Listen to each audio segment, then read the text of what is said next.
Agora sim. Boa noite.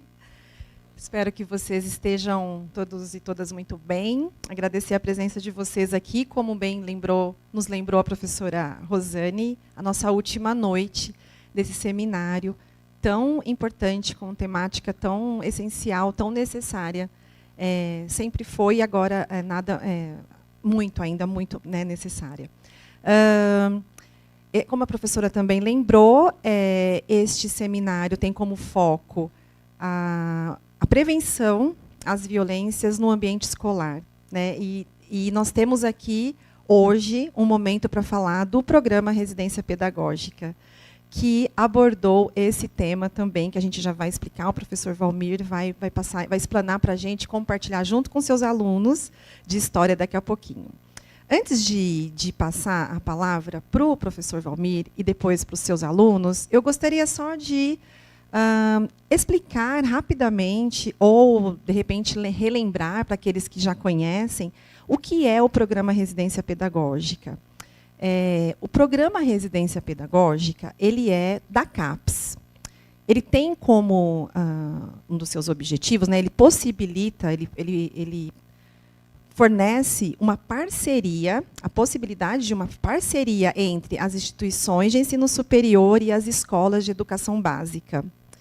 E essa relação, né, de corresponsabilidade entre ensino superior, centros universitários e escola possibilita uma parceria de muitos aprendizados. Não só para os nossos estudantes de licenciatura, que é o público-alvo do ensino superior, mas também para as escolas onde esses alunos foram lá executar as atividades. Tá bom? Então, nós aqui do Assunção Centro Universitário, né, os alunos dos cursos de licenciatura História e Pedagogia, eles participaram desse programa desenvolvendo projetos em escolas da rede pública de ensino. A pedagogia ficou responsável por uma parte de alfabetização, de inclusão de alunos com dificuldades de aprendizagem.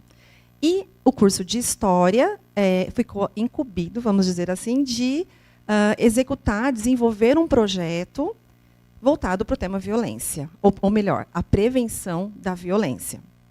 E, com isso, os nossos alunos de História foram até a escola para desenvolver atividades práticas, o que possibilitou, o que a gente entendeu, e é um dos objetivos da CAPES, né, de possibilitar esses estudantes universitários que ainda estão aqui na faculdade se formando, estudando, aprendendo, já vivenciar situações reais lá da sala de aula, da vida real. Então, esse programa possibilitou os nossos estudantes aqui do Centro Universitário Assunção a vivenciar, relacionar a teoria com a prática, né? Então, tem como um dos objetivos aprofundar a experiência desses alunos, com todo o conhecimento que eles têm adquiridos aqui na faculdade, levar isso lá para a escola e diante de todos os desafios que lá foram encontrados, que depois eles vão compartilhar melhor com vocês.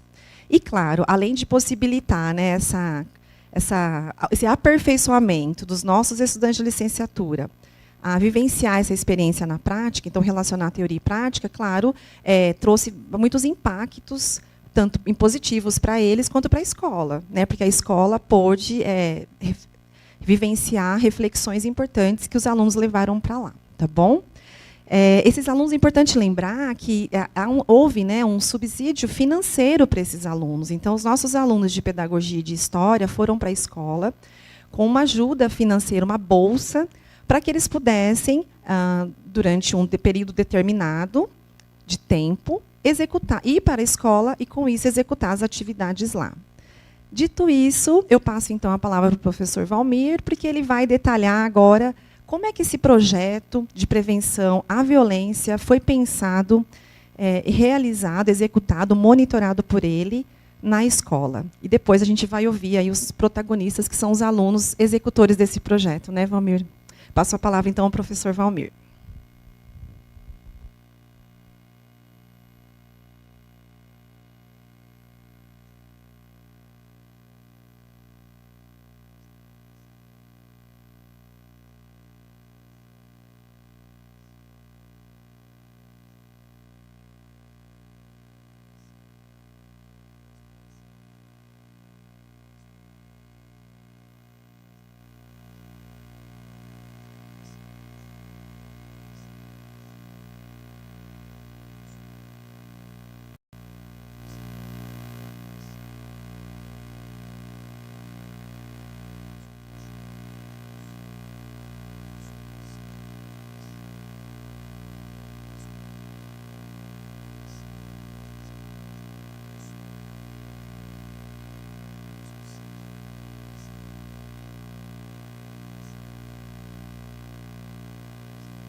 professora coordenadora Graziela Maia, ao professor Luiz Felipe e ao diretor do colégio ao qual nós desenvolvemos o projeto, o professor Ricardo Fidelis. E, óbvio, um agradecimento especial aos alunos, que alguns deles estão até aqui, que participaram da residência pedagógica, que foi um projeto muito interessante. Muito interessante porque, geralmente, quando nós fazemos uma graduação e quando você está numa licenciatura, né, você tem que fazer os estágios, só que o estágio ele é passivo. Você fica olhando, você fica só observando. No caso da residência pedagógica, os alunos colocaram a mão na massa. Eles, literalmente, né, popularmente dizendo, a mão na massa, eles sentiram o que é, vamos dizer assim, a docência. E, de certa forma, pôde dar uma luzinha para eles começarem a trilhar o seu caminho, né? Assim, que eu acho que é muito importante. Eu, como historiador, chegou o Sidney Devares, que eu fiz um agradecimento a ele, ele não estava aqui, o autor do projeto sobre, né, relacionado à violência. Né? Eu, como historiador, obviamente, acabei fazendo um levantamento sobre o colégio que nós desenvolvemos o projeto. A escola, que na verdade é a Escola Estadual Oscar Thompson. É bem interessante que nessa semana passada, na realidade, eu estava dando aula no curso de pedagogia para as meninas e a gente falou do grupo escolar. No início do século XX, acabaram aqui no estado de São Paulo, né, o governo do estado de São Paulo começou a desenvolver um projeto para, vamos dizer assim, ampliação da educação, para que mais pessoas tivessem acesso à educação. No início do século XX, o estado de São Paulo, mais especificamente até a cidade de São Paulo, estava se desenvolvendo muito industrialmente. Pensaram, obviamente, na questão de uma mão de obra mais qualificada. E aí que começam a desenvolver esse projeto educacional, com ampliação de oferta, né, de vagas em escolas, e aí vem o projeto Grupo Escolar. O grupo escolar é muito interessante, achei muito legal, coisa que por vezes falta um pouco hoje, né, assim. O projeto Grupo Escolar, na realidade, eles acabavam disponibilizando uma série de, vamos dizer assim, de espaços no grupo escolar, que existe até hoje, os grupos escolares, só que hoje nós chamamos de maneira diferente, né, escola estadual, mas você tinha lá o espaço para os esportes, o anfiteatro, que muitos desses grupos escolares eles acabaram abafando, porque você não precisa ter manifestações artísticas, né?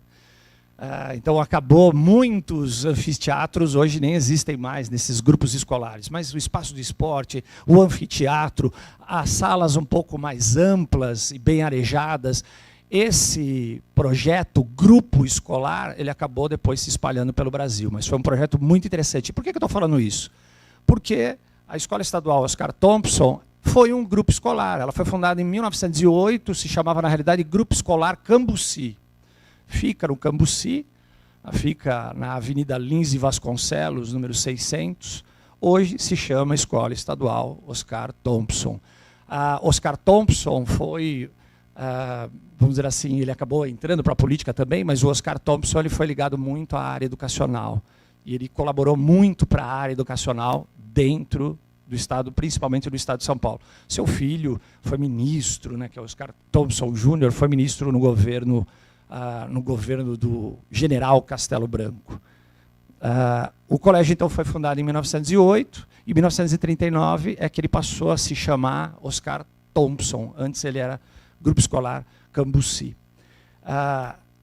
Esse projeto de grupo escolar, ele está, vamos dizer assim, dentro de um projeto também, que era um projeto, na verdade, dos Estados Unidos do Brasil.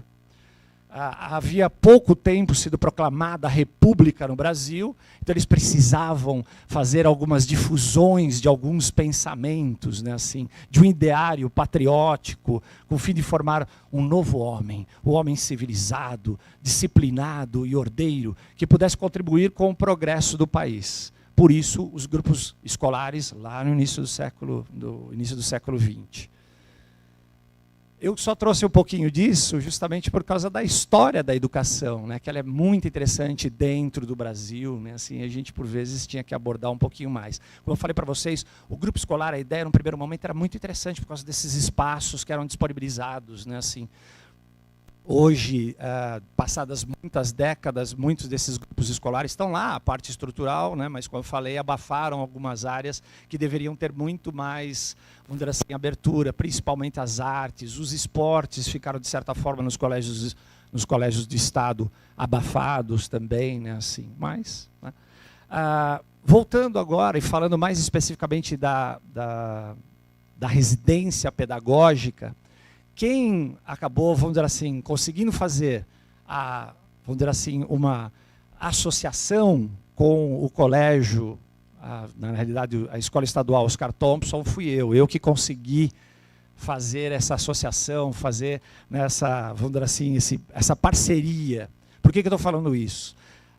Quando foi aprovado o projeto pedagógico com o projeto do professor Sidney Vares, existia uma lista de colégios estaduais aos quais eles se inscreveram para participar de projetos, entre eles a residência pedagógica. Eu peguei essa lista, me deram essa lista e falaram, olha, vê aí um colégio que nós possamos trabalhar, né, que nós possamos desenvolver uma parceria.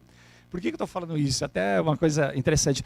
Porque eu liguei para um colégio, era um colégio até distante, não vou falar o nome e tal, e falei com o coordenador, nossa, nós estamos super interessados, vem até aqui. Eu falei, tá bom. Peguei meu carro, fui até lá, lugar longe e tal, fui até lá, chegando no colégio, o coordenador não quis me receber. Mas por que ele não quis me receber? Era dia do Jogo do Brasil, ele não quis me receber, cara. Eu falei, pô, cara, assim, a gente querendo desenvolver um projeto interessante, né, assim, e, pô, a gente não é, mas tudo bem. Dentro do carro mesmo, ainda estava com a lista, eu falei, tem um colégio próximo do Centro Universitário Assunção, vou ligar para lá. Luiz Vasconcelos, liguei então para a Escola Estadual Oscar Thompson, fui atendido, consegui falar com o diretor, o professor Ricardo Fidelis, é ex-aluno do Centro Universitário Assunção. Ele fez filosofia aqui. O professor Zamanha até talvez tenha dado aula para ele, professor. Eu fui até o colégio, consegui ir até o colégio, mostrei o projeto para ele, ele falou, não, nós estamos dentro, vamos fazer. A coordenadora, uma das coordenadoras do colégio, que é a professora Graziella Maia, foi ex-aluna também do Centro Universitário Assunção, nós não temos mais, mas ela foi aluna do curso de Geografia, e eu fui professor dela. Não estou ficando velho, não. Mas eu fui professor dela. Então, assim, fomos prontamente aceitos. Isso foi muito legal. Esse acolhimento é muito importante para, obviamente, posteriormente, nós conseguirmos desenvolver esse projeto. Bom, escolhido o projeto, né, o colégio já feito, né, a escolha, já feita a aceitação, a parceria com a Escola Estadual Oscar Thompson, o projeto do professor Sidney Vares ligado à violência, só que nós iríamos trabalhar com o Fundamental 2, 6º, 7º, 8º e 9º anos. Não dava para nós fazermos um único projeto. Por quê? Porque você tem as férias, você tem as semanas de prova, você tem semanas de jogos interclasses, né, assim, você tem vários momentos em que nós não conseguiríamos estar, vamos dizer assim, presentes no colégio. Então, nós, quando eu falo nós, os alunos da residência pedagógica, comigo nós sentamos e resolvemos dividir o projeto em 2 momentos. Ainda falando sobre violência, mas agora com o projeto com 2 momentos. Pensando também num outro produto final. No primeiro momento nós pensamos num produto final que seria um jornal físico, em papel. Mas aí depois nós percebemos que um papel não seria viável, já que nós estamos, não que não seja viável, mas seria muito difícil para nós fazermos, até por causa da questão financeira, como que você vai conseguir fazer a impressão de tantos, né, assim. E aí resolvemos fazer algo que fosse mais, vamos dizer assim, online, alguma coisa assim. Sentamos e aí começamos a discutir a respeito de uma nova, vamos dizer assim, um novo caminho do projeto que deveria ser feito. Dividimos em 2 momentos. O primeiro momento, a primeira intervenção no colégio, ela estava ligado, né, porque já passou ali, as formas de violência, nós iríamos falar sobre as várias formas de violência dentro do colégio. Na segunda intervenção seria, mais ou menos, cerca de 6 a 7 meses depois, nós iremos falar sobre a questão da educação das relações étnico-raciais, né, assim, a educação étnico-racial, que eu acho que é importante, muito importante, né, assim. Nós tivemos mais ou menos 1 ano e 6 meses para nós desenvolvermos esse projeto num todo, né, assim. Mas como eu falei, as férias, aquele momento também que não é férias, mas que os alunos, os professores não estão e os alunos também não estão presentes dentro da escola, isso acabou que nós dividimos legalzinho, ficou bem interessante. Na hora de confeccionar, vamos dizer assim, de remodelar esse projeto, eu sempre trazia as ideias. Eu trazia as ideias para nós discutirmos em grupo. Por quê? A questão da democratização, né? Assim, vamos dizer assim, vamos colocar uma democratização nessas ideias, né? Assim, os alunos da residência pedagógica, os alunos, eu digo, do Centro Universitário Assunção, os graduandos, né, em História, por mais que eles não tenham experiência em sala de aula, eles têm experiência de vida. Então, a troca de ideias para nós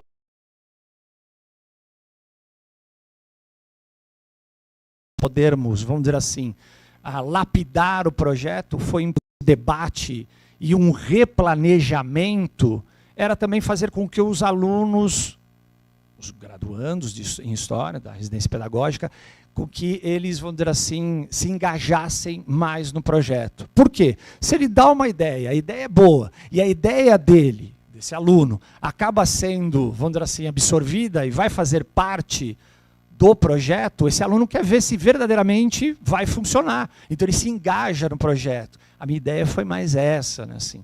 Como eu falei, eu sempre trazia o mote, né, trazia o modelo, e aí nós íamos discutindo, íamos lapidando. No primeiro momento, inclusive, eu trouxe, vamos dizer assim, a ideia de trabalhar as metodologias ativas, né, o design thinking, que é aquela coisa, né, assim, vamos dizer assim, uma metodologia dentro das metodologias ativas, que ela busca, na realidade, uma aprendizagem investigativa, né?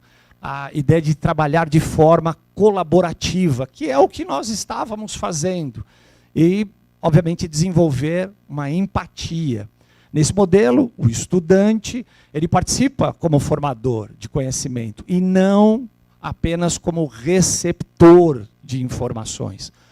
Hoje, nós precisamos pensar num novo modelo de aula. O modelo antigo, ele não está funcionando mais. Os professores hoje, de uma maneira geral, nós estamos disputando com os celulares. Os celulares, eles trazem informações rápidas e traz a parte visual que nos atrai demais. Então nós temos que desenvolver aulas que sejam criativas. Você não precisa ficar plantando bananeira, não. Mas você precisa desenvolver aulas que sejam criativas. Para quê? Para conseguir gerar aprendizado. Então, por isso, né, a ideia das metodologias ativas, no primeiro momento, né, para despertar. Aliás, pessoal, as metodologias ativas, e eu sempre falo isso, né, assim, na realidade, é uma remodelagem também de trabalhar em projetos. Quintiliano, na antiguidade, já falava isso. Quintiliano, que nasceu na Espanha, mas estudou muito e viveu em Roma, no século I. O Quintiliano já falava do trabalho em projetos. As metodologias ativas só é uma remodelagem dessa coisa de trabalhar em projetos, né, assim. Se você pegar o John Dewey, que eu falei em sala de aula na semana passada, que é da Escola Nova, o John Dewey, né, ele associa a teoria com a prática, e ele falava também da pedagogia ativa. Então, as metodologias ativas não é algo novo, ele só é, vamos dizer assim, repaginado, né, assim. O professor, ele deve deixar o papel de transmissor de conteúdo, deve ser pesquisador. Tudo se inicia com uma dúvida inicial. E a nossa dúvida é como nós vamos fazer com que os alunos consigam absorver aquilo que nós vamos tentar transmitir. Essa era a nossa dúvida. E aí a gente, né, nós vamos sentar no planejamento e vamos desenvolvendo ali. O planejamento do projeto, né, o desenvolvimento do projeto e as adequações, elas ocorreram, como eu falei para vocês, de forma democrática. Eram apresentadas as propostas, a gente discutia e eram feitas, então, as adequações. Só que o planejamento, e é legal isso, eu até achei legal falar a respeito disso. Por quê? Porque eu sou velho, né, assim, então eu leciono desde 1997.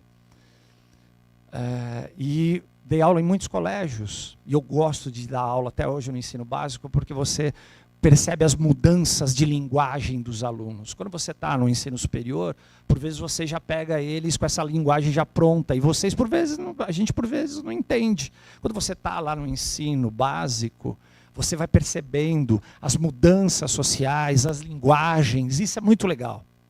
Por isso que até hoje eu continuo dando aula no ensino básico. Voltando à questão do planejamento, eu dei aula em muitos colégios que, por vezes, o planejamento ele era engessado. Não dava para você mudar. Por quê? Às vezes acontecia determinados eventos, principalmente nós, formados em História, em Geografia, trabalhando ali no dia a dia, aconteciam determinados eventos que nós tínhamos que falar a respeito de qualquer jeito, porque o aluno ficava perguntando, a coordenação e a direção falavam, não vai falar não. Completa o conteúdo do livro ou da apostila adotada. Porra, que nem agora, por exemplo. Ainda está com problema de enchente no Rio Grande do Sul, as águas estão baixando ainda. Mas o que ocasionou isso? Por que isso aconteceu? O professor de geografia ele é bombardeado com isso. Nós não vamos discutir a respeito disso. Por isso o planejamento ele tem que ser o quê? Flexível. E tem muitos colégios que até hoje colocam um planejamento que ele não é flexível. O planejamento tem que ser flexível. O planejamento tem que ser flexível. E o nosso planejamento foi flexível. À medida que nós íamos no colégio fazendo as intervenções, na escola, desculpe, fazendo as intervenções, e íamos, né, principalmente os alunos, né, assim, eles iam sentindo, vamos dizer assim, os alunos lá da escola, eles falavam, pô, tem que mudar, tem que fazer isso, tem que fazer aquilo outro, nós temos que mudar determinada situação. Então, esse planejamento ele ocorria sempre, pessoal. Esse replanejamento sempre. Nós fazíamos reuniões, por vezes presenciais, por vezes online, mas nós estávamos sempre conversando a respeito de como estava sendo desenvolvido o projeto. Sempre em contato e fazendo um replanejamento. Obviamente, né, a gente tem que fazer reconduções. Por quê? Porque às vezes você tem impossibilidades também do colégio. Nós, às vezes, não conseguimos entrar no colégio por determinadas situações que estavam ocorrendo, né? Assim, como eu falei para vocês, uma festa que resolveram fazer, uns jogos que resolveram fazer interclasses. Então, a gente tinha que replanejar sempre. Só que esse replanejamento é muito interessante também. Trouxe até uma visão do Walter Benjamin, que é muito interessante. Olha lá, o Walter Benjamin, né? Falando dele, do flaneira, até o Walter Benjamin, maravilhoso, né? Assim, e ele fala, a razão instrumental é um alucinógeno. A razão instrumental é um alucinógeno, porque projeta um mundo de fábula. Então, aquela ideia de você tentar racionalizar tudo, às vezes, é muito complicado, cara, assim. Você não percebe determinadas nuances que você deve perceber. Às vezes é um mundo de fábula, em que a técnica redime o mundo e gera progresso. Ele fala isso, né, justamente fazendo uma crítica à modernização. O Walter Benjamin ele foi acusado em alguns momentos de saudosismo, né, assim, porque ele em alguns momentos ele não gostava dessa modernização que estava acontecendo dentro da sociedade.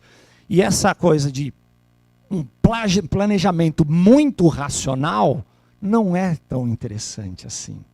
Você tem que levar em conta as sensibilidades, você tem que ser sensível.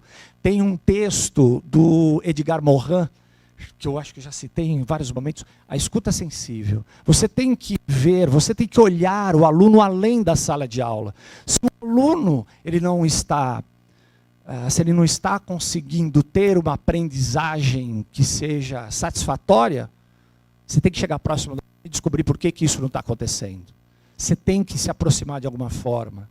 Você tem que ter a sensibilidade de entender esse aluno. Você tem que olhar além da sala de aula. Às vezes ele está com problemas em casa. Já contei umas histórias, eu não vou contar histórias, porque senão eu vou me alongar um tempo, né? Mas várias histórias, você tem que ir além. Às vezes ele está com problema em casa, às vezes não está se alimentando direito. Então você tem que ter essa escuta sensível que o Edgar Morin se referiu, né? Assim. O Jean Piaget também fala disso, que você tem que, vamos dizer assim, ter uma visão diferente e sensível, porque as crianças, os alunos, cada um tem seu tempo, a criança tem seu tempo, o desenvolvimento biológico de cada um é diferente. O Jean Piaget ele fala, por exemplo, dos estágios cognitivos. Só que tem professor que não entende isso, que é enfiar a goela abaixo do aluno, ele tem que aprender, tem que aprender, tem que aprender. Não é bem assim. Você tem que ter essa escuta sensível.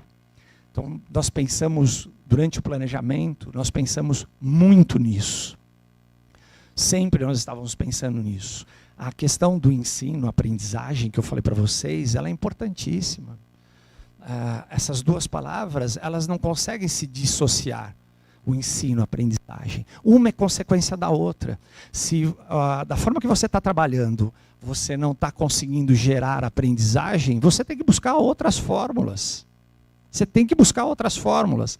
Eu lembro muito bem que eu dei aula num colégio bom, hein, cara? Colégio top do top do top, assim, aqui de São Paulo. E eu lembro que estava se encerrando o ano, e mais ou menos cerca de 10 a 11% dos alunos da série, na realidade do ano, né, do segundo ano do ensino médio, que eu lecionava, mais ou menos uns 11% de alunos ficaram de recuperação. E o coordenador do local me chamou. Por que você deixou somente 11% dos alunos de recuperação? Esse coordenador, ele dava aula de literatura. E ele falou, eu deixei mais de 50% dos meus alunos. Na hora que ele falou isso para mim, eu falei, acho que você tem que rever os seus conceitos. Se você deixou mais de 50% dos seus alunos de recuperação, talvez é você que não esteja funcionando. Você não está conseguindo transmitir o que você deveria de uma maneira clara para que os alunos compreendessem. Acho que você tem que rever as suas metodologias. Eu não estava, por exemplo, justificando por que eu tinha deixado somente 10 a 11% de alunos de recuperação, que eu acho também um absurdo, né? Assim, você ficar pautando em determinadas situações o desenvolvimento do aluno, né? Mas a gente tem, né, assim, tem que levar muito isso em consideração. Mas todo esse planejamento que eu falei para vocês, que nós fizemos, esse planejamento também, dentro dele também estava a capacitação dos alunos que faziam parte da residência pedagógica. Como que eu falo para eles ir lá, vai lá e fala sobre as várias formas de violência sem capacitação? E aí nós tivemos a capacitação, por exemplo, a pró-reitora, a professora Alessandra Medeiros, ela fez uma palestra para os alunos da residência pedagógica sobre as várias formas de violência. Os próprios alunos acabaram separando algumas leituras para nós falarmos sobre essa questão, né, da violência, das várias formas de violência. Então, nós também tivemos capacitação. Eu estava vendo a palestra do professor Mário Sérgio Cortella na quarta-feira e ele falou da importância da formação do professor do ensino básico. Isso é muito importante. Você tem que ter o domínio, sim, do conteúdo, mas não é só isso, não. Você tem que ir além. Você também tem que ter essa sensibilidade que eu falei para vocês, né? Assim, você tem que ter a observação de um todo, né? Assim, essa formação, eu vejo até a Unify de parabéns nos aspectos assim na formação do futuro professor. Eu vejo em vários aspectos esse projeto da residência pedagógica é muito interessante para esse desenvolvimento. O professor tem que ter uma boa formação. Ele não tem só, desculpa a palavra, ficar vomitando conteúdos para os alunos. Ele tem que buscar formas de transferir as informações, que eu até brinco, né? Assim, você transfere informações que o aluno, né, na realidade você fala, né, você passa informações que o aluno transforma em conhecimento, né, assim. Mas não é só isso, você não tem que só ser um mero, né, você não tem que ficar, né, só passando, né, informações. Você tem que buscar algo mais para tentar sensibilizar o aluno e gerar aprendizagem. Então teve também um momento de capacitação que foi muito interessante. E eu lembro bem que quando nós fomos falar das várias formas de violência, teve uma pergunta que eu fiz, eu não sei se eles lembram, né? Será que você tem preconceitos? E aí é muito interessante, porque, desculpa, eu vou falar dessa forma, pode me jogar pedra, mas todos nós temos alguma forma de preconceito. É porque quando a gente fala de formas de preconceito, a gente pensa na questão racial, a gente pensa na questão da sexualidade, a gente pensa na questão da mulher, mas a gente tem outras formas de preconceitos. Preconceito, o etarismo, em relação aos mais velhos, por exemplo. já não sou tão novo e eu já percebo isso em muitos momentos. Nós somos um país muito novo, né? A população brasileira ainda é jovem. E aí o velho, por vezes, acaba sendo colocado de lado, desprezado em muitos momentos. Então, são várias formas de preconceitos. Então, nós discutimos bastante em cima disso, né? Cabe ao professor, então, pensar, planejar, desenvolver, experimentar, mas experimentar de uma maneira, obviamente, que seja respeitosa. Você não vai fazer dos alunos que você está dando aula cobaias, cara. Você tem que pensar que do outro lado tem um ser humano que está se desenvolvendo e por trás dele tem os seus pais também que querem que ele tenha a maior formação do mundo. Então, tem que pensar, planejar, desenvolver, experimentar, replanejar estratégias para gerar o aprendizado. Eu, pelo menos através da observação dos alunos, né, da residência pedagógica, dos nossos alunos aqui do Unify, eu achei muito interessante o trabalho deles em vários aspectos. Eles conseguiram vivenciar uma realidade em sala de aula, porque quando você fala, a teoria é uma coisa, a prática é outra, né? Então eles vivenciaram essa realidade. Eu acredito que a experiência dos alunos na sala de aula foi fundamental para a descoberta dos caminhos que eles devem seguir. Eu até falava para eles, olha, vai ser natural, você vai descobrir o seu caminho. É natural, você vai descobrir qual é a melhor forma, a forma que você fica confortável em dar aula. Eu não consigo ser um professor que eles falam às vezes com um chicote na mão. Eu não consigo, cara, não é meu. Eu não consigo ficar brigando com o aluno, batendo boca com o aluno, isso me faz mal. Eu tenho uma sensibilidade muito forte, isso me faz mal. Quando isso acontece comigo, eu chego em casa e não consigo dormir direito. E eu não estou nem fazendo demagogia nem nada, mas isso acontece comigo mesmo, porque eu sou muito inserido naquilo que eu faço, né, assim. E você vai buscar e vai encontrar seu próprio caminho. Você vai encontrar o caminho que você se sente mais confortável. Ter noção do que se apresenta e o que irão encontrar na educação, discutir teorias na sala de aula de graduação, é muito diferente do que estar imerso em uma sala de aula. Por isso eu acho que foi fundamental esse projeto, essa atividade para eles. Espero que eles tenham percebido isso, que foi fundamental, cara, assim. E eu vou encerrar minha fala aqui, porque não sou eu que tenho que ficar falando, na realidade são eles, mas vou encerrar com uma frase do Jacques Bossuet. A história é o grande espelho da vida. Instrui com a experiência e corrige com os exemplos, que eu acho muito legal. Agora, para falar do projeto mesmo, é legal quem vivenciou, eu vou forma na carne, né, assim, se bem que eu estava lá também, tive que participar de várias formas, mas quem vivenciou na carne mesmo esse projeto, eu vou chamar os verdadeiros protagonistas desse projeto. Por que eu falo verdadeiros protagonistas?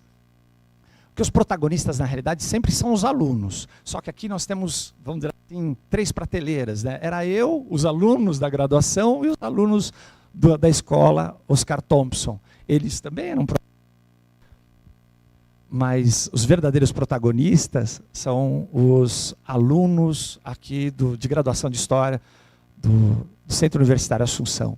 Então eu vou chamar os alunos que participaram e que concordaram em falar para nós, que participaram do projeto e que tiveram uma atuação brilhante. Vou chamar primeiro a Ariane, por ordem alfabética, depois o Miguel e a Nariman. Por favor, tomem o lugar de protagonismo de vocês, que vocês são especiais. Por favor.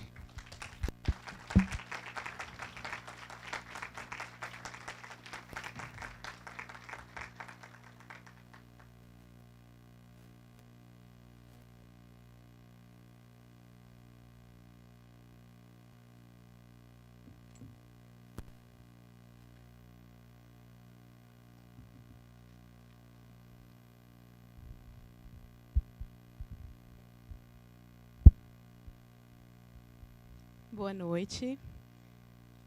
Eu sou a Nariman, sou estudante de História aqui no Centro Universitário Assunção e fui residente pelo projeto CAPES. E hoje a gente está aqui para falar um pouquinho de como a gente trabalhou dentro do projeto, né? Então, nós vamos iniciar falando sobre um panorama geral do projeto, né? Quais que foram as etapas que nós trabalhamos, né, a partir das nossas reuniões. Em seguida, as nossas considerações, né, participando da residência. Bom, eu gostaria de começar a minha fala ressaltando que aqui nós estamos falando como historiadores, ou seja, o projeto de residência ele está vinculado com a nossa área de formação, da mesma forma que, como ele foi construído para a pedagogia, vinculado a essa área específica. Quando a gente ficou sabendo que o tema da residência seria trabalhar o combate às violências, nosso primeiro questionamento como residente foi: como eu vou abordar esse tema dentro da sala de aula? Por quê? Apesar do historiador estar muito acostumado a trabalhar com violências, de acordo com as continuidades e descontinuidades dentro da história, quando a gente entra dentro de uma sala de aula para falar desse tema, o vocabulário e a forma de abordar o mesmo é totalmente diferente. Então, foi a primeira dificuldade que nós encontramos. Qual o vocabulário necessário? Como respeitar cada etapa dessa formação básica, Ali nós estávamos trabalhando com crianças, jovens e adolescentes de 11 a 14 anos. Então, nós tivemos todo um respaldo teórico, de conhecimentos pessoais nossos, de pesquisas, de artigos que foram disponibilizados pelos residentes, pelo nosso coordenador Valmir, uma palestra, como o professor já citou, da professora Alessandra, que respaldou, inclusive, o nosso projeto do início ao fim. Porque ela trouxe uma visão em relação às violências, de uma visão da assistência social, que foi fundamental para a gente conseguir lidar com toda essa questão. E aí a gente começou, então, a nossa jornada dentro da escola, tendo um primeiro contato com eles a partir de uma palestra que a própria escola promoveu, que estava relacionada à função do docente dentro da sala de aula para lidar com 2 tipos de violência específicos, que foi a violência doméstica e a questão do suicídio. Esse que ainda é um grande tabu dentro da sociedade, mas que nós precisamos trabalhar dentro da sala de aula, claro, respeitando cada faixa etária, mas nós não podemos deixar isso passar. Então, a partir daí, as nossas reuniões foram acontecendo, as adequações de tema, a construção de um plano de aula foi se desenvolvendo, e nós resolvemos nos dividir em 3 grupos, primeiramente, porque nós iríamos trabalhar primeiro com o 6º e com o 7º. Então, nós estivemos ali respaldados dentro do que nós íamos apresentar, com muitas charges, porque é um momento da educação básica que esses alunos eles são muito visuais, são alunos que eles são muito agitados, são muito dispersos, então a gente precisava trazer esse aluno para perto da gente. E foi a partir disso que a gente conseguiu, inserindo, primeiramente, uma parte teórica, porque no primeiro momento a gente não teve oportunidade de fazer uma sondagem pedagógica antes de começar a intervenção, então ela aconteceu a partir da nossa primeira intervenção. Vinculando essa questão teórica com algumas atividades práticas, promovendo debates a partir dessas charges que nós trouxemos, que nós fomos desenvolvendo esse projeto. E aí, dentro disso, nós utilizamos muitas definições que são fornecidas pela Organização Mundial da Saúde, que também respaldaram, quando a gente resolveu dividir a apresentação sobre os principais tipos de violência que nós íamos trabalhar em 4 grandes caixas de violência, que foram a violência coletiva, a violência estrutural, a violência interpessoal e a violência autoinfligida. Então, com o decorrer do tempo que a gente foi trabalhando com esses alunos, nós fomos cada vez mais percebendo a necessidade desse plano de aulas. Boa noite, meu nome é Ariane, e assim, eu gostaria de falar qual foi o nosso objetivo, tanto com os 6º e com os 7º anos, quanto com o 8º e com o 9º ano também. O nosso objetivo foi o de expor as mazelas que uma determinada violência ela acaba causando, não somente no âmbito particular, ali, pessoal, mas na comunidade. Uma outra coisa também que a gente acabou notando foi que esses alunos, a partir do momento que a gente entrou na sala de aula, a gente começou ali a expor as questões teóricas sobre os problemas da violência na sociedade, a gente percebeu que não foram todos os alunos, mas alguns acabaram levando assim para o âmbito da naturalidade, achavam engraçado casos de bullying, e isso acabou nos preocupando. Então, assim, a gente pensou numa estratégia que focasse tanto na questão das rodas de conversa, aulas expositivas, oficinas de arte, né, com a criação de... Ai, como é que fala, amiga? Isso, a produção de cartazes dos alunos, alguns jogos. Isso foi essencial para que o aluno ele se enxergasse ali não só como vítima, mas muitas das vezes uma pessoa que também cometeu determinado ato que é errado.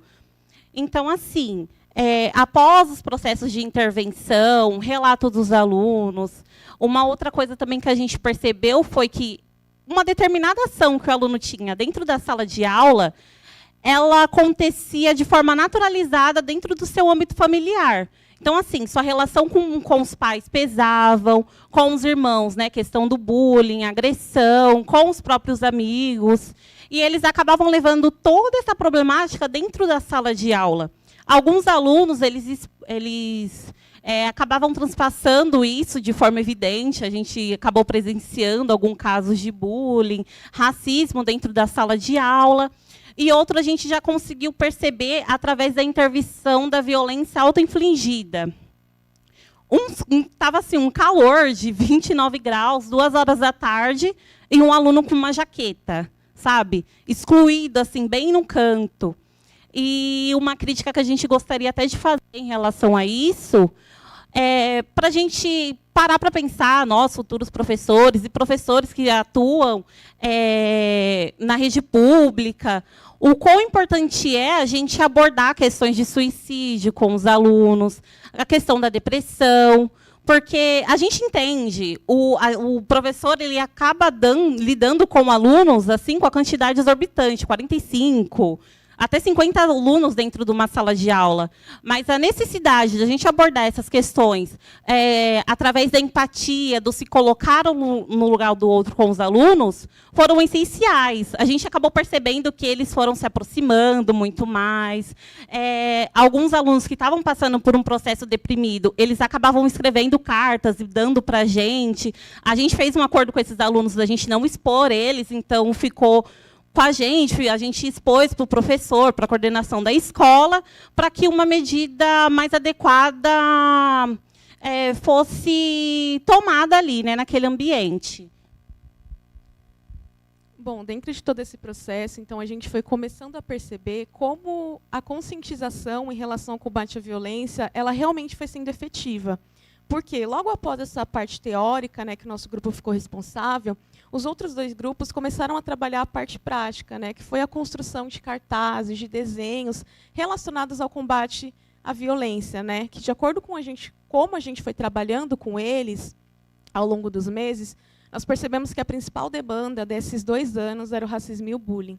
Mas, principalmente, como esses alunos enxergavam esse tipo de violência, porque eles ainda tinham, sim, uma visão naturalizada, né? Então, a gente foi conseguindo perceber, a partir de toda essa atividade, de todo esse debate, que a visão naturalizada sobre a violência ela foi se quebrando. Então, o ciclo de violência ele começou a diminuir na escola, né? Os próprios alunos começavam a se corrigir dentro e fora da sala de aula. Quando chegou a atividade prática, né, os alunos, olha, com a professora tal, a gente viu uma charge que falava disso, daquilo. Olha, colega, você não pode falar isso é racista, isso é bullying. Então, a gente foi começando a perceber. A gente conseguiu plantar uma semente ali. E essa semente está começando a dar fruto. E, a partir disso, os residentes, a gente produziu alguns vídeos, né, curtos relacionados ao combate à violência, mostrando fotos, né, de como a gente trabalhou e totalmente focados na questão do racismo e do bullying, que foi a demanda principal. Acabou, né, então, essa primeira etapa do projeto, e aí veio o segundo questionamento. E agora? Como trabalhar as violências com o 8º e com o 9º? Nesse momento, nós tivemos a oportunidade de fazer uma sondagem pedagógica, né, com os alunos antes, o que foi fundamental para a estruturação do plano de aula, continuando, né, sendo plano de aula flexibilizado, com a introdução de metodologias ativas. Nosso grupo em específico se pautou muito na roda de conversa, o que foi fundamental para a gente conseguir trazer a atenção deles. E aí a gente percebeu, né, conversando com eles, que a melhor forma de trabalhar esse tema, nesses 2 anos agora, seria por meio da arte. Então, nós trouxemos, né, poetas, músicos, grafiteiros, né, quadros que falavam sobre o processo de embranquecimento, né, no pós-abolição da escravização no Brasil, para que esses alunos conseguissem entender o que nós queríamos, né, passar. E, claro, sempre puxando para a parte histórica, que é a nossa área de formação. E foi a partir daí que a gente foi conseguindo perceber a demanda desses 2 anos. A demanda desses 2 anos ela estava totalmente relacionada à questão do racismo. Mas não só a definição de racismo primordial. A gente percebeu que os alunos não conseguiam entender o que era, de fato, um racismo estrutural e, sobretudo, o que era um racismo velado. Então, nós começamos a pegar muito intensamente nessa questão através desses artistas. Os alunos escutavam muito Racionais, Djonga, Facção Central, Sabotagem, mas sem entender, de fato, o que esses artistas pretos estavam falando. Então, nós começamos a trabalhar com eles, sempre vinculados com uma questão teórica e uma questão prática, porque uma coisa que a gente foi percebendo cada vez mais nos estágios que nós fomos fazendo antes da residência e dentro da residência, que só a prática ou só a teoria não faz com que a gente consiga chegar, de fato, no objetivo que nós queremos. É preciso um conjunto. E as metodologias ativas elas vêm em cheio para que a gente consiga atingir isso. Então, a partir desses temas cotidianos, né, dos alunos, que nós conseguimos entender não só a demanda, mas conseguir dar continuidade nesse projeto, promovendo até mesmo oficina de grafite de picho, que foi um momento em que esses alunos eles tiveram uma adesão muito grande, que eles conseguiram se expressar através de todos esses movimentos artísticos que a gente trouxe para eles. Sim, sim. Antes da gente entrar com essa questão do racismo estrutural, na verdade, ao longo do projeto, né, conforme a gente foi expondo para ele as problemáticas e tudo mais, a gente percebeu que esses alunos, eles não se... Foi o 8º A. O 8º A, por mais que tinha ali bastante alunos pretos, eles não se identificavam como pretos. Até porque, na cabeça deles, eles entendiam que somente um negro retinto sofria racismo. Como eles não eram retintos, eles estavam isentos dessa situação na sociedade. Por isso que foi importante a gente trabalhar com as ideias eugenistas, a gente pautou muito nisso, e sobre a questão do colorismo. Até porque muitos alunos ali tinham essa dificuldade de se identificar, e foi algo até, inclusive, que foi muito desafiador para mim e para o nosso amigo Miguel, porque a gente passou por essa situação. Na idade deles, por mais ali pertinho de entrar no ensino médio, a gente tinha essas questões, a gente teve essa dificuldade. E a gente só foi conseguindo se entender quando a gente estava dentro da academia. Então, assim, é importante a gente trabalhar essas questões com os alunos, questões sobre racismo, né, o se entender como preto na sociedade. E uma coisa que a gente frisou muito para eles, e foi uma chavinha assim que virou, foi sobre a gente explicar que, a partir do momento que você é lido na sociedade como preto, você não está isento de sofrer racismo. Isso foi crucial para que eles virassem a chavinha, dasse assim, potencialidade para eles fazerem as atividades, estar à frente, tirar dúvida comigo, tirar dúvida com o Miguel. Foi uma parte muito bonita do projeto. Concluído isso, a gente conseguiu dar base para eles, né, explicando que todos esses artistas que a gente vinha trabalhando com eles desde o início do projeto, foi crucial para que eles se manifestassem, até porque ali, dentro daquela manifestação artística, eles acabavam expondo as suas dores, as suas indignações, perante uma sociedade, na verdade, perante o sistema, que toda vez fazia com que eles consigam achar uma forma de sabotá-los, sabe? Isso foi crucial. Muitos alunos, inclusive, fizeram poemas em relação a isso, como eles se enxergavam na sociedade, como que a sociedade liam eles, né? O racismo que eles sofriam até mesmo na fila do supermercado. A gente se deparou com muito relato assim. Um caso que foi muito assim, que mexeu muito comigo e com o Miguel, foi que 2 semanas atrás, antes da gente falar sobre esse assunto, o aluno falou que foi necessário a mãe dele chamar a polícia, porque ela estava sendo acusada de roubo por um segurança, e ela não estava roubando. Foi pelo simples motivo dela ser uma mulher preta. Então, assim, é doloroso, mas é importante nós, professores, conversar sobre isso com os alunos, né? E não só uma conversa simples, mas vir com um aparato enorme de base, né? De Isso, de introdução, todo um processo que nós historiadores devemos, né, agir e ter como responsabilidade dentro da sala de aula. Então, a partir daí, a gente foi percebendo que o processo de conscientização deles cresceu a cada vez que eles colocavam a mão na massa. E a questão aqui também primordial era desnaturalizar esse olhar. E aí foi a partir da oficina de grafite de picho que a gente fez com eles, que eles conseguiram concretizar tudo aquilo que a gente tinha trabalhado, que eles conseguiram se expressar, que mais uma vez a gente viu, a gente também conseguiu plantar uma semente aqui. E ela está dando fruto. E ela deu tanto fruto que ela resultou em uma feira cultural, que aconteceu no dia da culminância da escola, em que eles fizeram uma exposição de todos esses grafites, de todos esses pichos, né? Eles mesmos apresentaram a construção da sala, porque a questão aqui era dar autonomia ao aluno. Então, eles estavam ali ativamente em todos os processos que nós fizemos, foram eles que trouxeram os artistas para que a gente pudesse analisar, e as ideias também de como trabalhar. Então, vocês podem até ver aqui fora, né, tem uma foto de uma camiseta, que tem um furo de bala, ela está toda manchada de sangue, e tem uma letra do Racionais. Foi um dos alunos que falou, olha, professora, vamos fazer assim, porque dessa forma a gente vai conseguir mostrar para quem está entrando aqui que ainda existe, sim, um racismo estrutural tão forte dentro da sociedade que o simples fato de um aluno ser preto e estar andando na rua, mesmo que seja com uma camiseta da escola, ele pode ser baleado, como aconteceu no Rio de Janeiro. Então, a gente vê que a construção da feira, de tudo isso, partiu deles. Então, nós só fomos trazendo ali, por exemplo, os artistas clássicos do blues, do jazz, do samba, para que eles também pudessem entender que o movimento preto ele sempre foi revolucionário e continua sendo. Então, tinham pessoas antes desses artistas recentes que eles escutam. E foi aí que eles foram começando a cada vez mais entender aquelas letras que eles estavam cantando e, muitas vezes, só saindo da boca para fora. Então, eles começaram a internalizar isso. E então eles começaram, né, exporam tudo isso, fizeram um túnel do tempo, desde esses artistas clássicos até os artistas que eles gostam. E na hora da feira, o que surpreendeu muito a gente positivamente foi que eles mesmos falaram, não, professora, a gente vai apresentar. Então, todo momento a gente só estava ali como mediador. E eles traziam as pessoas para dentro da sala e, olha, aqui está acontecendo isso, aqui está acontecendo aquilo. A feira toda foi ideia deles, né, o varal de poesia, a questão de grafitar. Nós conseguimos até parceria, né, com algumas pessoas do movimento do rap, né, que são marginalizados, alguns grafiteiros também, que promoveram um grafite para a gente da residência pedagógica. Então, a gente foi percebendo que, realmente, na feira, a gente pôde ver ali o que a gente conseguiu plantar nesses alunos.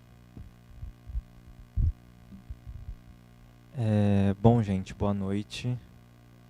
Eu sou o Miguel, eu sou formado já em História pelo Centro Universitário Assunção e participei do projeto junto com as meninas. Eu estou aqui para falar um pouco sobre as nossas observações que a gente teve ao longo desse projeto, ao longo desse 1 ano e 6 meses, né, algumas críticas que a gente tem apontado também ao longo do projeto. Então, antes de mais nada, antes da gente entrar, né, nessas observações, é importante a gente entender que a escola ela é um espaço que ela não está alheio ao mundo exterior, alheio à sociedade. Então, coisas que acontecem fora da escola, no meio social do aluno, ele também vai levar para dentro da escola. Então, se o aluno ele vive num ambiente violento, a qual essa violência é normalizada, ele vai levar isso para dentro da escola e, infelizmente, essa violência vai ser normalizada ali dentro. Mas não é porque isso acaba sendo normalizado ou não, que o aluno não sofre por causa disso. Sofre e muito. E a gente percebe isso, e percebeu isso durante o nosso trabalho com eles, né? Por isso, foi fundamental a gente trabalhar e discutir esses assuntos com esses alunos, né? A gente, como as meninas falaram, a gente percebeu durante as nossas falas como eles eram tocados por aquilo que a gente trabalhava com eles, principalmente com temas voltados ao racismo e à violência autoinfligida, voltada ao aspecto do suicídio e da depressão, né? Mas também foi muito difícil para a gente trabalhar esse tipo de tema, como a Ariane falou, pois são assuntos que também nos afetam, porque nós também já passamos por isso, né? ou conhecemos casos de pessoas que também já passaram por esse tipo de violência. Então é muito difícil, é muito complicado, mesmo a gente tendo toda uma preparação por meio de palestras, por meio das reuniões periódicas que tivemos e tal, por textos e tal, tudo isso ajudou a gente, mas também a gente passou muita dificuldade lá. Então foi ao longo do projeto mesmo que a gente foi acabando pegando a manha, vamos dizer assim. Por isso é importante que o docente, o professor, ele tenha essa preparação para ele lidar com esses assuntos dentro da sala de aula com os alunos, né? Essa preparação psicológica para estar lidando com esse tipo de assunto. Porque assuntos voltados à violência e à questão da saúde, seja ela física e mental, ela não deve ser apenas direcionada aos alunos, mas também aos professores, porque eles vão estar lidando ali com os alunos diariamente e eles precisam ter essa preparação para saber acolher eles. Por isso é importante tudo isso. E outra questão também importante, que ajuda na complementação do trabalho do professor para combater a violência, né? Enfim, é a questão da presença de um psicólogo dentro da escola, né? Pois o trabalho do psicólogo dentro da escola, ele auxilia na questão da luta da violência autoinfligida. Então, contra a violência autoinfligida. Então, é muito importante a presença de um psicólogo dentro da escola para estar auxiliando tanto o professor quanto os demais funcionários da escola a lidar com esse tipo de coisa. Pois mesmo o professor acolhendo, somente um trabalho de um profissional da saúde voltado à área da psicologia ajuda tanto o aluno quanto o professor a saber lidar com esse tipo de coisa ali. Porém, infelizmente, o governo acaba não disponibilizando uma verba para que esses psicólogos estejam atuando ali dentro da escola. Então, muitos diretores sabem da importância da presença desses profissionais da saúde dentro da escola, mas, infelizmente, por conta mesmo de uma questão burocrática, esses profissionais acabam não sendo contratados. Então, é importante a presença desses profissionais para estar auxiliando ali o docente. Outra questão também muito importante a se discutir também sobre isso é que cabe ao espaço educacional acolher e inserir a comunidade dentro da escola. E um negócio que a gente percebeu ali no Oscar Thompson, que foi muito surpreendente, de uma forma muito positiva para a gente, que eles são uma escola que eles acolhem muito a comunidade, que eles fazem vários projetos para inserir a comunidade ali dentro. E isso é importante para se discutir e para se ter um trabalho eficaz do combate à violência. Enfim, por isso a gente notou a importância do projeto da residência pedagógica ao longo desses meses. Por isso foi importante o desenvolvimento desse projeto, tanto para a gente se desenvolver como futuros docentes, né, para a gente saber lidar com esse dia a dia dentro da escola, mas também é importante para se discutir e se debater esses assuntos junto aos alunos. Só complementando, né, o que o Prof. Miguel aqui falou, tem também a questão de que a gente precisa entender que o combate à violência ele não é algo que ele se cessa só porque a gente fez uma intervenção dentro da escola, ele é algo contínuo, precisa ser progressivo, porque começa com uma informação. Começa com, por exemplo, esse congresso que o Centro Universitário Assunção colocou, para que a gente, já adulto, também se naturalize o nosso olhar. Porque todos nós sofremos e por violência, seja na nossa infância, adolescência, na fase adulta, e isso se torna tão naturalizado e tão enraizado dentro da gente que a gente também naturaliza. Então, o primeiro passo, entender que a violência não é algo natural, mas que é naturalizado dentro da sociedade. E como é algo que foi naturalizado, é uma construção. Tudo que a gente constrói, a gente pode desconstruir. Então, começa com a informação. E aí a gente vem com intervenção. Vem com uma escutativa, com um olhar que tenha sensibilidade e empatia com o outro, com a gente mesmo. E aí sim, inserindo a comunidade, ensinando esses jovens e adolescentes, nós mesmos nos corrigindo e sendo isso algo contínuo e progressivo. Porque, apesar das violências, como a gente citou aqui, elas vão diminuindo conforme a gente vai fazendo tudo isso, elas não cessam de uma vez. Porque é algo, assim como o racismo estrutural, está enraizado dentro da nossa sociedade, né? E a gente estuda isso na história o tempo todo. E, bom, a gente encerra a nossa fala por aqui. Muito obrigada.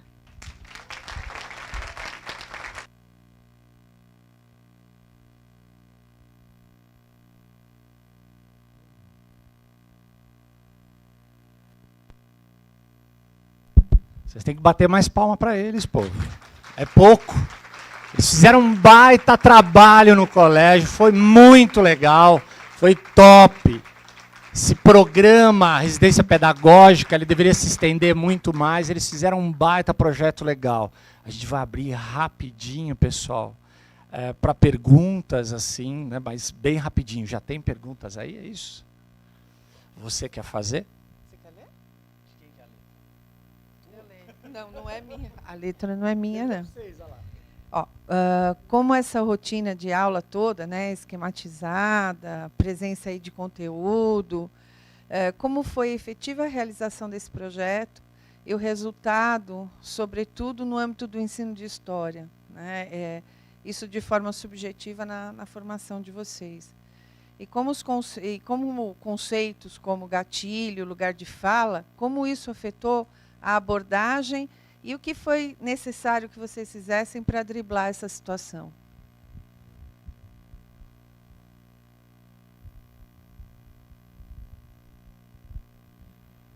Bom, primeiramente, assim que a gente teve contato com os alunos, coisas como lugar de fala, a gente...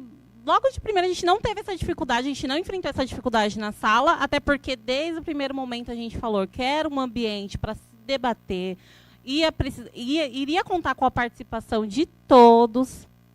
Então, a gente não teve essa resistência em relação aos alunos, muito pelo contrário.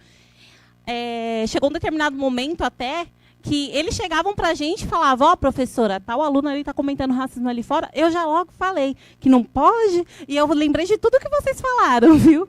Então, essa foi a parte legal, sabe? Perceber que eles estavam recebendo todas as informações e passando para frente, né? Inclusive tentando mudar. Quando eles percebiam que eles mesmos estavam falando tendo uma fala racista ou fazendo brincadeira na qual o amigo ele se sentia chateado, ele mesmo ia lá pedir desculpa. Ó, não vou fazer mais isso não. Desculpa aí, professora. Então foi muito legal. A gente não teve essa resistência em relação aos alunos. O nosso contato com eles foi super de boa. Com perdão da palavra, foi super de boa. Foi fácil. Foi até divertido, né? E nem também em relação a gente, né? Quando a gente foi trabalhar os conteúdos, nós também priorizamos trabalhar aquilo com que nós tínhamos mais facilidade, né? E aí também entra nessa questão do gatilho e entra na questão do lugar de fala. Então, foi muito importante também para os alunos verem pessoas pretas ali na frente falando sobre o que elas sofriam. E, sobretudo, ver pessoas não pretas indo ao combate desse tipo de violência. Então, a gente não teve essa dificuldade dentro do grupo, é uma coisa pré-estabelecida entre a gente já há muito tempo, né? Nós temos uma amizade aqui também de longa data, desde o início da faculdade, o que também facilitou muito o nosso trabalho, justamente por essa intimidade de conhecer um ao outro, como cada um gosta de trabalhar, respeitando também os limites de cada um, em relação à nossa... Como isso, né, agregou na nossa formação, foi que a gente, né, aqui, no nosso caso, a gente faz estágio desde o início da graduação. Né? Eu comecei em filosofia e depois fui para a história, então tive um pouquinho da experiência do estágio nos dois. A gente percebe que a Oscar Thompson ela é uma escola que ela é bem diferente do que a gente está acostumado.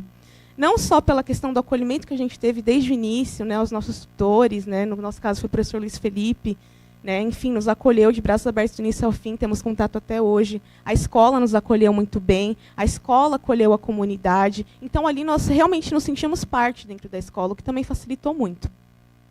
E a gente percebeu que, dentro dessa questão, a gente conseguir trabalhar no ambiente escolar, que ele tem já essa visão de trabalhar os tipos de violência, faz total diferença, porque a gente está acostumado com o contrário.